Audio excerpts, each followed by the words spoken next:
Welcome back to Courtside. This episode, more or less, going to be talking a lot about, of course, Miami Heat being a South Florida podcast based in basketball and the NBA. But what is really going on with CP3 and the Los Angeles Clippers? They're saying reports right now that apparently Chris Paul was not even speaking to Tyronn Lue for the past few weeks before he ended up kicked off on this Los Angeles Clippers squad. Earlier today reported in his last game in Miami, mind you, cutting a 40-point lead with a three-pointer, like, the meme of 2021 and what majority of his last 5 years have been known for. So we're going to talk a little bit about CP3, the Miami Heat, of course, one of the best offensive right now in the NBA, top 4 in the Eastern Conference, and could win an NBA Cup. And that's going to be starting off on Tuesday, the 9th of November next week. But that and more in OKC, a one-loss OKC. Is there even a team to consider right next to them? That will be discussed all on Courtside.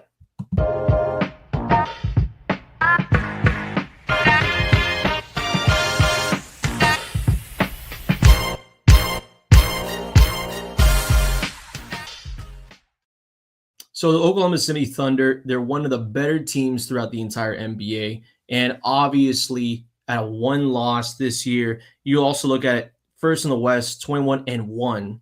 Also, Jalen Williams ended up joining into this roster, just adding more to the fire.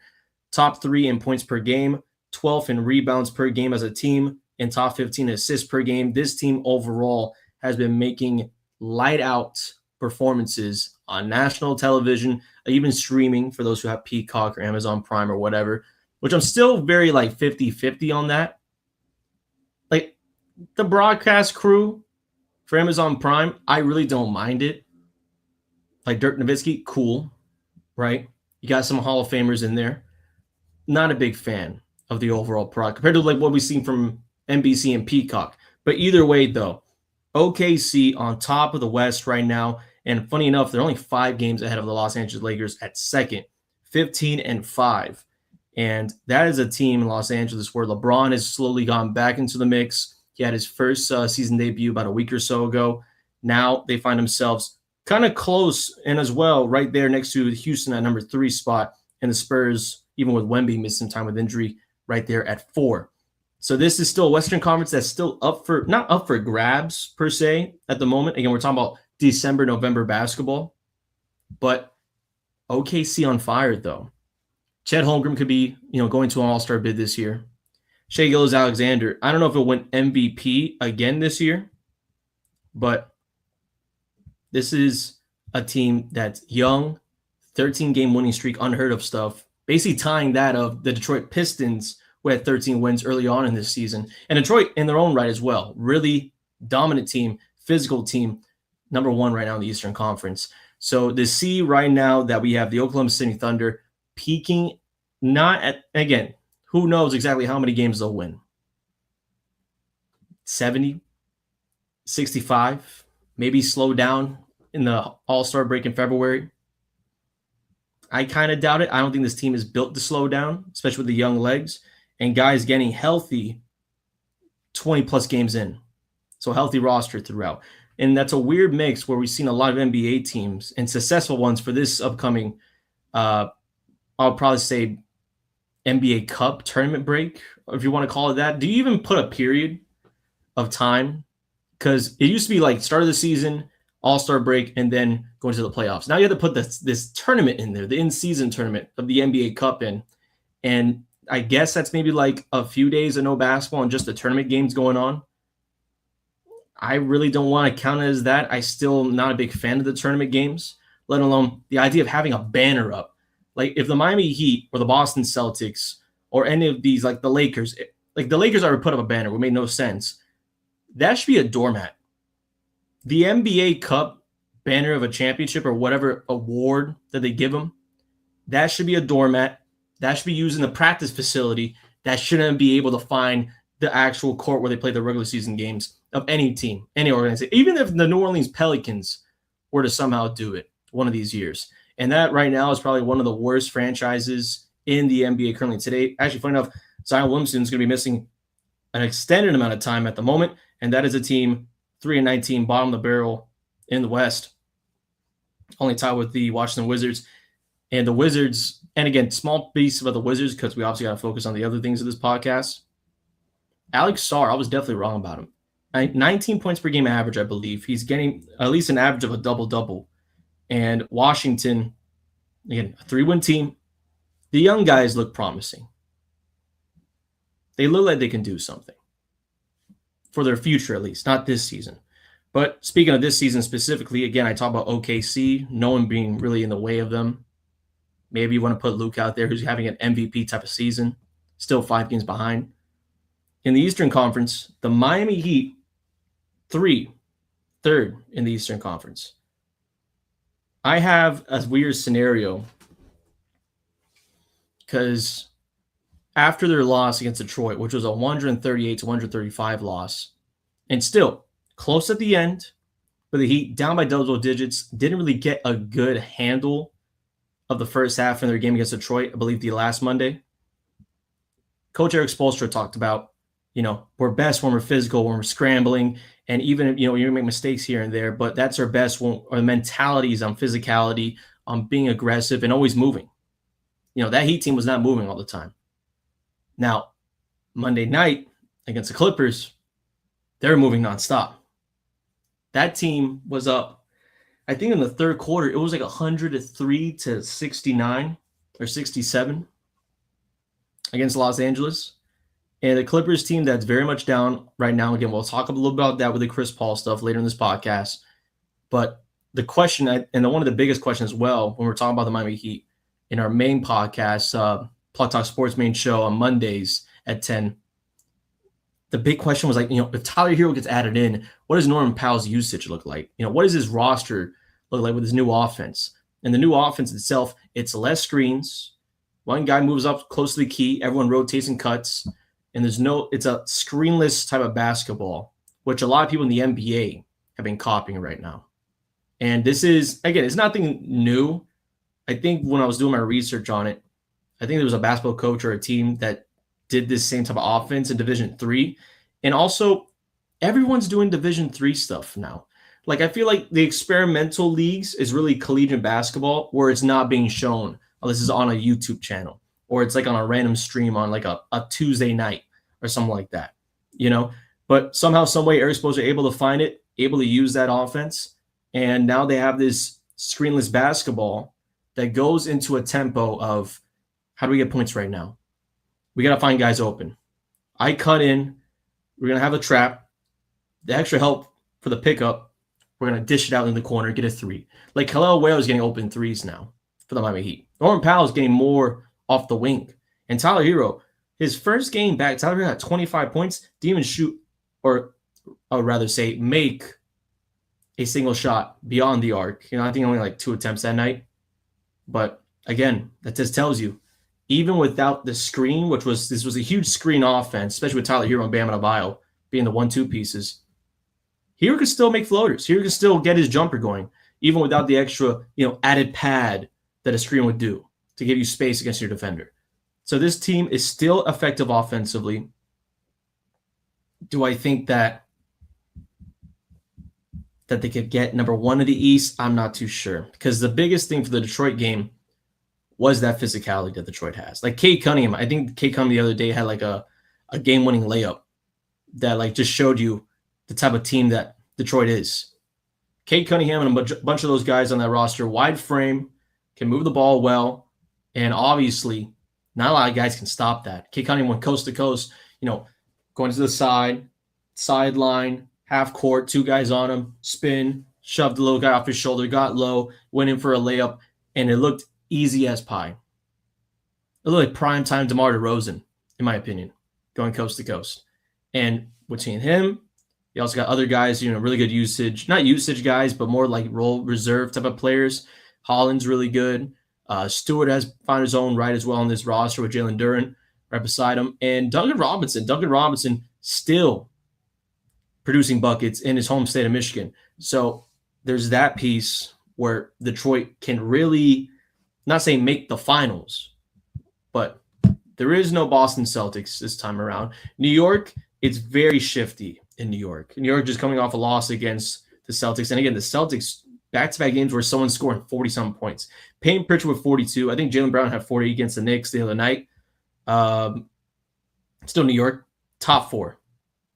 And the Magic, it took a while for the Orlando Magic to come in, but the Orlando Magic slowly getting back into groove. So they are right now at 5. The Cavaliers 13-9. Dropped a little bit after the matchup against the Heat early November. So, and then what's going on in Philadelphia, 11-9. Either way, some fool's gold we're starting to see happen now. Like starting to see the fool's gold stray away, and we get to see the actual diamonds and you know what's exactly real. What are you shopping at Claire's for? Like a Claire's team right now, I'll have to say it's Chicago Bulls. They were number 1 in the East. We're having really impressive games. Like one of them, I think the biggest one was against like the Denver Nuggets late, and they ended up winning that one. They are now 10th in the Eastern Conference with losing the last 4. And the Bucks, because actually that's one thing I didn't even think about talking about in this podcast, but now I think about it. Milwaukee at number 11. There's stories out there because Giannis Antetokounmpo has apparently deleted every single Milwaukee Bucks related post on Instagram.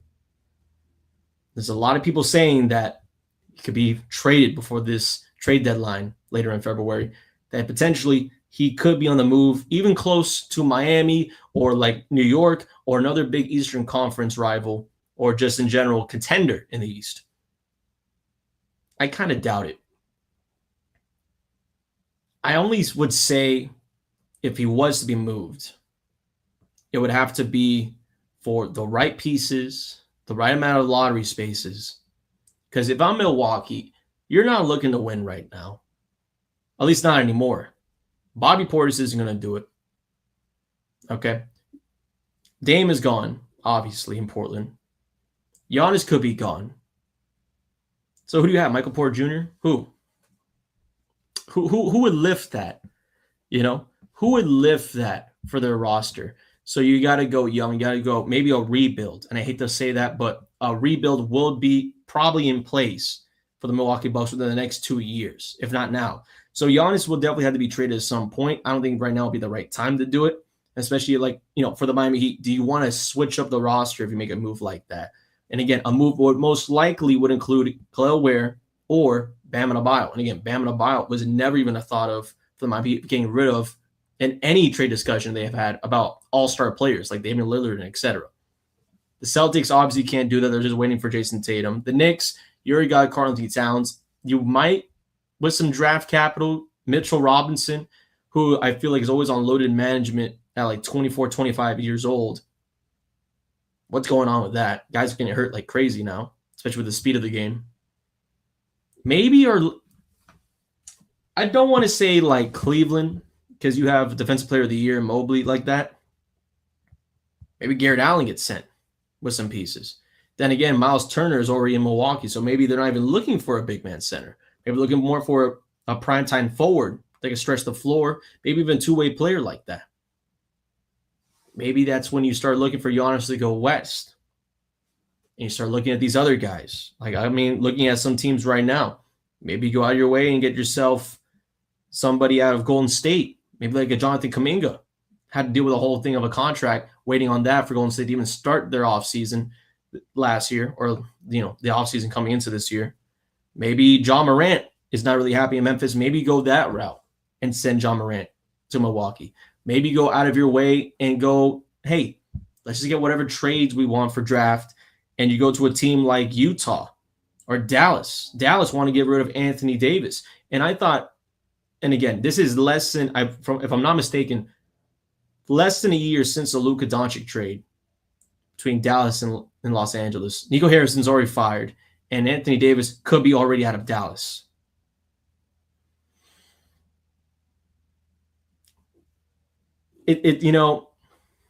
It's something that will always live in infamy for the Fort Worth, Dallas area, and that is the sole fact that you trade a guy for defense, and your team right now is one of the worst defensive teams in the NBA, or at least in the middle of the pack, in my opinion. But either way, Cooper Flag's great. Don't know if they get Cooper Flag if they weren't able to trade away Luka, but Cooper Flag's not Luka, especially not Luka right now. This team and this franchise moved down a few slots because of this trade. And Anthony Davis, 32-point game the other day. But still, could potentially be traded according to reports. So not a good look for them, and not good as a 12 seed right now, losing games. But speaking of losing games, and this is a quick podcast, it's only a 30-minute podcast, nothing too crazy, but I do want to talk about Chris Paul.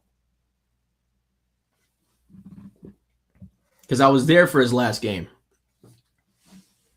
And it was like a weird feel, because it's kind of like, you expect this guy to retire at some point. Like, especially when like Carmelo Anthony was at the end of his rope of his career, like Dwayne Wade was at the end of the rope of his career. And, some people are talking about LeBron right now, where like LeBron the other day was talking to the Phoenix Suns players off the bench in a Suns versus Lakers matchup. And you see JJ Redick, the head coach of the Lakers, like, Bron, what are we doing? Bron, get active, start moving around. And JJ Redick had to call timeout. LeBron's still talking with the guys on the bench on the opposing team. You get to see guys on the end of the rope where it's like, I've done this, I did this. I'm not really playing for championships. I'm not really playing for anything else besides the fact of, how long do I have to get a paycheck? Chris Paul, I think, is in this situation. And you could tell in his last game against Miami. He wasn't on the floor really to start.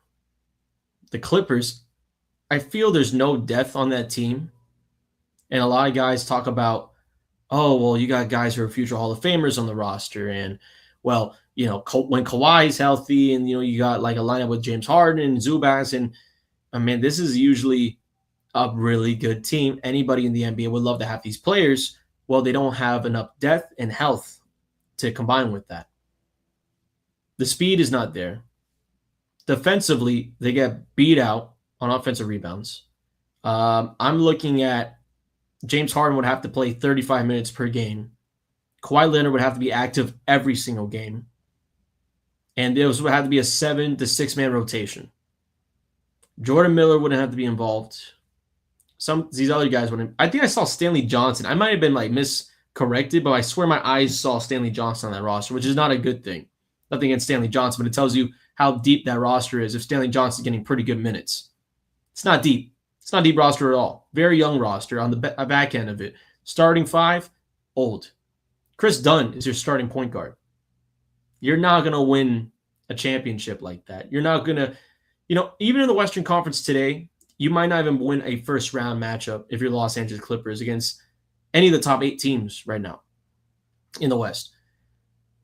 But looking at that roster and then seeing Chris Paul in there, they had Chris Paul play throughout a majority of the second half and especially third quarter when you're down by more than 20-some points, when the lead cannot be cut through. And Eric Spoelstra, who said, in media availability after the game, post-game, that you got to give that team respect because you never know what could happen when you have that much Hall of Fame talent on the roster. Still had Bam and Adebayo and Andrew Wiggins and all these different starters still in the game, deep in the fourth, like a Tom Thibodeau type of thing. You don't see that from the Clippers. Tyronn Lue is not having James Harden play throughout these games. Kawhi Leonard is not playing throughout these games. And again, both super talented. Like James Harden and Kawhi Leonard are still top-level athletes in the NBA and one of the best players that can any night, any place, shine on the court. But for Chris Paul, it's like a traveling act. Okay? You get this guy to still on retirement, get him on a retirement record, type of little tour thing, and you don't like the idea that you're losing all these games, but it's not Chris Paul.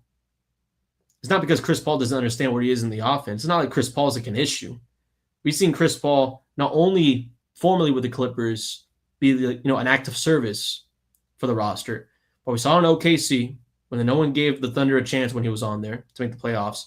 We saw it in Phoenix when no one had really thought that they'd make it out the West, let alone go out of their way and have a 2-0 lead in the NBA Finals, which they squandered 4 straight games against Milwaukee. No one expects that out of Chris Paul. But Chris Paul is able to produce for the team. Any team he's been on. For him to not be talking to the head coach on reports for like the last few weeks before this outing, of being ousted away from Los Angeles, before any of this stuff, of the losing streak, I think it's more of the coaching. I think it's the fact that you're trying to include a lot of guys in this offense that obviously just don't work. Like the Clippers can still be a good team, but they're going to have to make some moves and trades. And maybe one of that is the reason why Chris Paul's not there. So you open up that roster to potentially someone you can bring up, whether that be a G League related player, whether that be someone you can sign off free agency. Who knows exactly who's available at this moment right now for Los Angeles.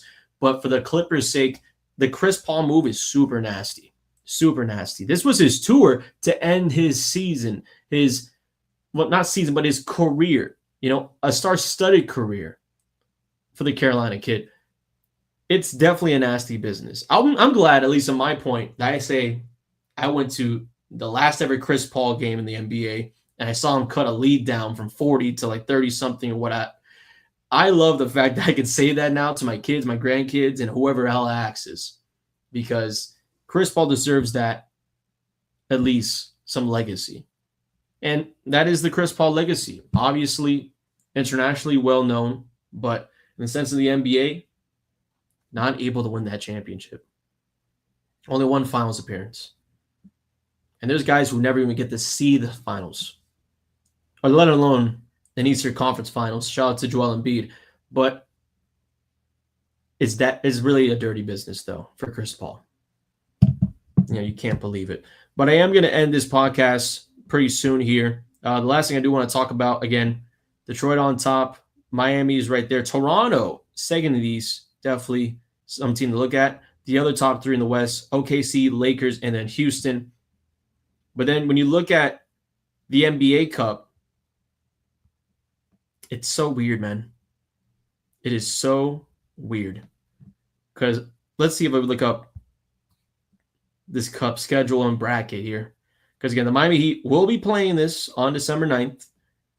And we got a few teams here from the East. Magic against Heat. Magic coming in as a wild card team in the NBA Cup. Raptors hosting the Knicks. And then on the other end, the Thunder and the Suns. The Phoenix Suns somehow at 4. Lakers at 2. Going to be hosting, not really hosting, but playing against the Spurs. Because I think, the semifinals are the ones in Vegas. So I guess hosting, Again, all this stuff, I still try to wrap my head around. And the worst part about it, because again, I talk a lot about, there's usually a money grab. This whole NBA Cup is a money grab. Guess who broadcast all these NBA Cup tournament games in the bracket? Prime Video. I said, open up the podcast, not the best quality. Well, they bought the good quality games for this case. I think the one thing you would change, though, in my opinion, you got to make it like the best 4 teams in the conference for whatever conference. Like this group stage stuff. Do I really care? Like, do I care that Orlando and the Celtics are in the same group? Do I care that Chicago and Miami are battling out for a trophy in December? That has no meaning at all to the season. That is just there for guys to get paid extra money, kind of like a cash grab. And if you want guys to be more competitive early in the year, make it look like that. Top 4 teams, each conference, get to compete in a tournament. And then at that point, you can say, like, well, by December, we are the best team in the NBA because we are the top team from our conference to beat out another top team from the other conference. Top 4. That would make more sense. I'm not moved by Thunder Suns. Again, the Thunder will win this NBA Cup because no one can beat the Thunder right now on only a one-loss team. Lakers, Spurs, would be cool if we saw Wemby in that game. I don't know. I don't know what to make of that one. Raptors, Knicks. I do like the Knicks in that one. I think the Raptors, good run. Could be fool's gold by the time of January. And then Magic Heat, that's obviously the state of Florida will be watching that entire game. Still 50-50 on it. But with that being said, I will end this podcast here. And the next time you hear from me, those games, the first quarterfinal games for the NBA Cup, will have already happened. And we'll be talking about them next time here on Courtside.